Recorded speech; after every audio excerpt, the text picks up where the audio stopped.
जीवन में हमें अक्सर अपनी गलतियों और बीते हुए कार्यों का पछतावा होता है। हम खुद को सोचते हैं कि क्या होता अगर हमने वह कार्य नहीं किया होता या उस गलती को सुधार दिया होता। लेकिन क्या आपने कभी यह सोचा है कि बीता हुआ कल वापस लौटकर नहीं आता है? यहां हम एक छोटी लेकिन गहराई से सोचने वाली महात्मा बुद्ध की इस कहानी के माध्यम से देखेंगे कि हमें अपनी भूलों को भूलकर आगे बढ़ना चाहिए। महात्मा बुद्ध एक गांव में प्रवचन सुना रहे थे। उन्होंने पास हुए लोगों के समीप अपनी मधुर वाणी से सभी को संबोधित करते हुए बताया कि हर किसी मनुष्य को धरती मां की तरह सहनशील तथा क्षमाशील होना चाहिए। क्रोध मानव का ऐसा शत्रु है जो दूसरों को तो हानि पहुंचाएगा, साथ में खुद भी उससे नहीं बच पाएगा। इसलिए क्रोध, ईर्ष्या मानव की सबसे बड़ी शत्रु है। सभा में सभी लोग शांति से उनकी बात को ध्यानपूर्वक सुन रहे थे। तभी वहां उस सभा में एक अति क्रोधी व्यक्ति भी उपस्थित था। वह पहले तो उनकी बात सुनता रहा, फिर वह अचानक महात्मा जी से क्रोधित होकर बोला। बोलते समय उसका आंखें खून के सामान लाल हो रही थी। उसने बोला कि तुम ढोंगी हो, यहां बैठकर लोगों को बेवकूफ बना रहे हो। ये जो भी तुम कुछ कह रहे हो ना, इसको सचमुच करना बहुत मुश्किल है, समझे? तुम्हारी इन बातों का कोई मतलब नहीं है। ये सब बातें कोई मायने नहीं रखती। असल जिंदगी में कहानी सुनाना बंद करो धूर्त महात्मा, और जहां से आए हो वहीं चले जाओ। ऐसे कठोर वचन सुनकर भी महात्मा जी ने उस क्रोधी पुरुष का कोई विरोध नहीं किया और न ही उसकी बातों पर कोई भी प्रतिक्रिया दी। वह शांत रहे और अपना काम करते रहे, जिससे वह पुरुष और भी क्रोधित हो गया। उसको समझ नहीं आया वह क्या करे।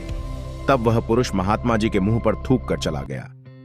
अगले दिन जब उस व्यक्ति का क्रोध शांत हुआ और उसे अपनी गलती का पछतावा हुआ, तब वह आत्मग्लानि में जलने लगा और फिर उसने सोचा कि उस महात्मा से मुझे माफी मांगनी चाहिए। वह महात्मा जी की खोज में उसी स्थान पर गया जहां महात्मा जी कल प्रवचन दे रहे थे। लेकिन महात्मा जी वहां कहां मिलने वाले थे?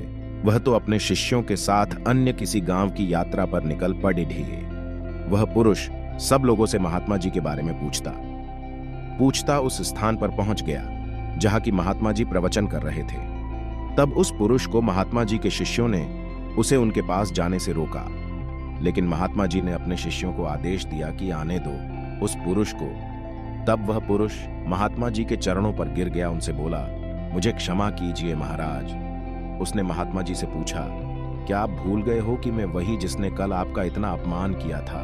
मैं अपने दुष्ट कृत्य की आपसे माफी मांगता हूं।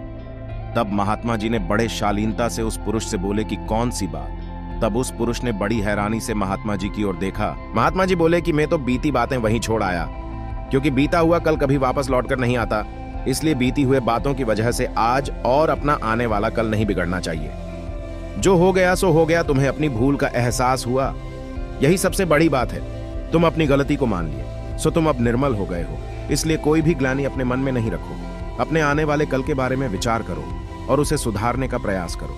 महात्मा जी की बात सुनकर उस पुरुष के मन का भार हल्का हो गया और उसने महात्मा जी के चरणों को पकड़कर कहा, आज से मैं अपने क्रोध का त्याग करता हूं और धैर्यवान और क्षमाशील होने का प्राण आज से लेता हूं। तो दोस्तों, हमें इस कहानी से यह प्रेरणा मिलती है कि हमें अपने बीते हुए कल की गलती को लेकर हमें वर्तमान में उसका पछतावा न कर उस गलती को हमें अपने भविष्य में कभी नहीं करना चाहिए, क्योंकि दोस्तों बीता हुआ कल कभी लौट कर वापस नहीं आता। तो अगर आपको महात्मा गौतम बुद्ध की इस कहानी से कुछ सीखने को मिला हो तो अपने दोस्तों के साथ इसे जरूर शेयर करें।